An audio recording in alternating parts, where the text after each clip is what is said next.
So you have no idea where your husband is? No idea. Not a clue. He could be anywhere. When was the last time you saw him, Mrs. Colby? Oh, well, let's see. It's Thursday, so about 2 weeks ago now.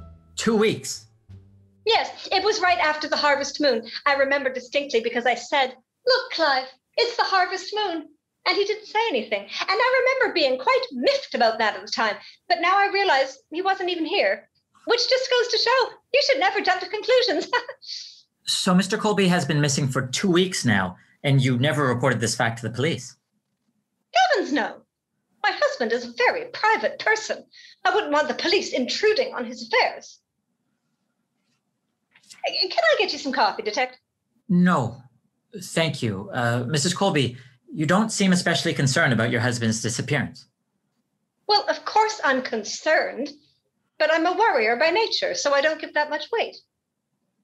I see. Besides, this is hardly unusual for Clive. He's a whimsical fellow and much given to strange idiosyncratic urges that often defy description. One year, he walked out on us in the middle of Christmas dinner, called us 3 days later from British Columbia. He was trying to join up with the Mounties. Oh, we had a good laugh about that one, I tell you. Mrs. Colby, we have reason to suspect that the circumstances here are a little more serious than that. Well, I should hope so. We've spoken to your neighbors, and they reported that there was some kind of disturbance here at the house that night that your husband disappeared. Really? Here? How funny. Yeah. They said that there was shouting and arguing, profane language, strange animal noises. Animal noises? How interesting. Can I get you some apple juice, Detective? No, thank you. Now, did you and your husband have any sort of disagreement that evening? Lordy, no. My husband and I were always in perfect concordance. Our evenings were invariably spent in placid, sedate self-satisfaction. There was no shouting. Oh, the shouting. I can explain the shouting. Clive is getting a little hard of hearing, and I may have raised my voice just a tad when asking him what kind of topping he wanted on his ice cream frappe. There was an overheard statement, and I'm quoting here. "Fat cow, I'll show you who's a fat cow." Oh, that. Well, I can explain that. You see, we were playing a little game in the privacy of our bedroom, the details of which are rather salacious and not at all relevant to this investigation. Perhaps not, but the words in question were spoken in the living room. Well, yes, we were moving around. It was spirited fun.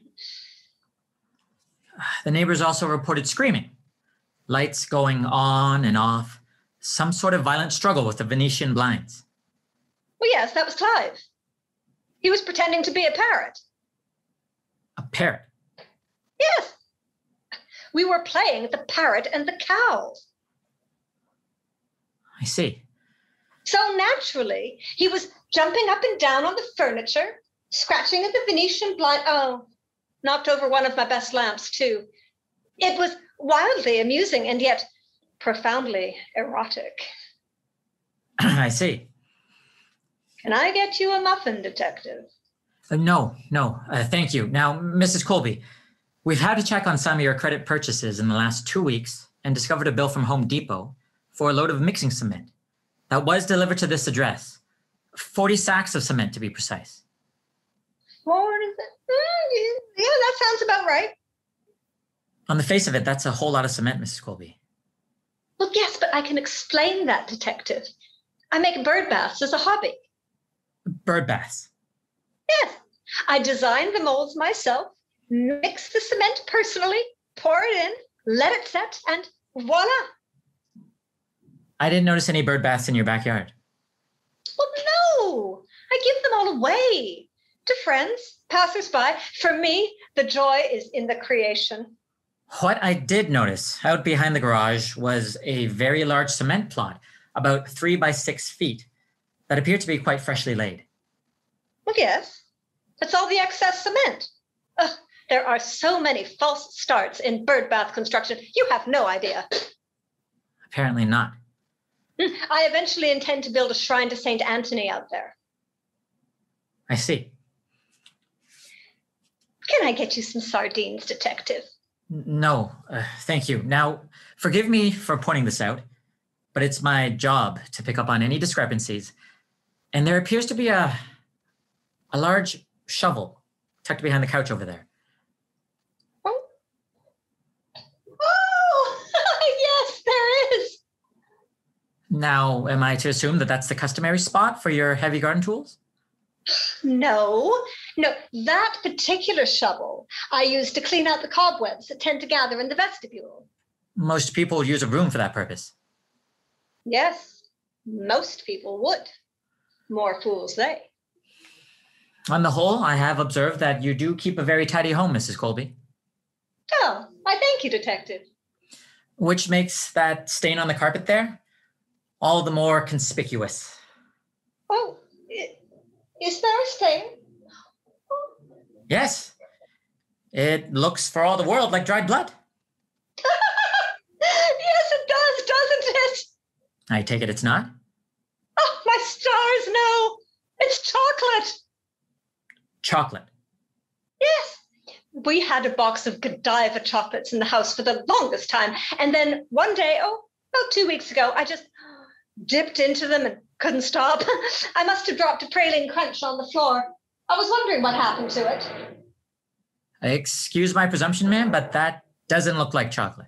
Godiva chocolate. Oh, but it is. See?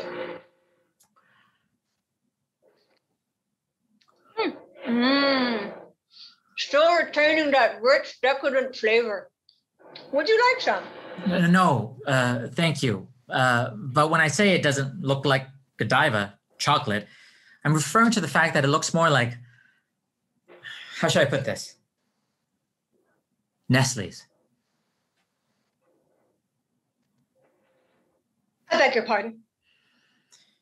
In the course of my various investigations over the years, I have had occasion to make a comparative study of the grades and qualities of foreign and domestic chocolates. This has a decidedly processed milk chocolatey look, Mrs. Colby. How do you explain that? Or can you? Yes? You've got me out, Detective! It's a Kit Kat bar! I should have known better than to try to hoodwink a man of your perspicacity. My secret is out. I need commercial candy store chocolate on the sly. Oh, if the girls at the country club knew this, I'm so embarrassed. There. Mrs. Colby, there. Don't be hard on yourself. Many a decent citizen will resort to lies and prevarications when social pressures come to bear. Needless to say, this will be our little secret. It goes no further than this room. Thank you, Detective. You're a man of rare delicacy and perception. Yes, I suppose I am. Well, I guess everything else checks out. Thank you for your time, man. Oh, one more thing. Yes? This game you mentioned, the parrot and the cow? Yes. Does it have to be a parrot? No. The usual rules obtain. The species are flexible. You could be a snake or a duck or what you will. I see. Well, we'll be in touch.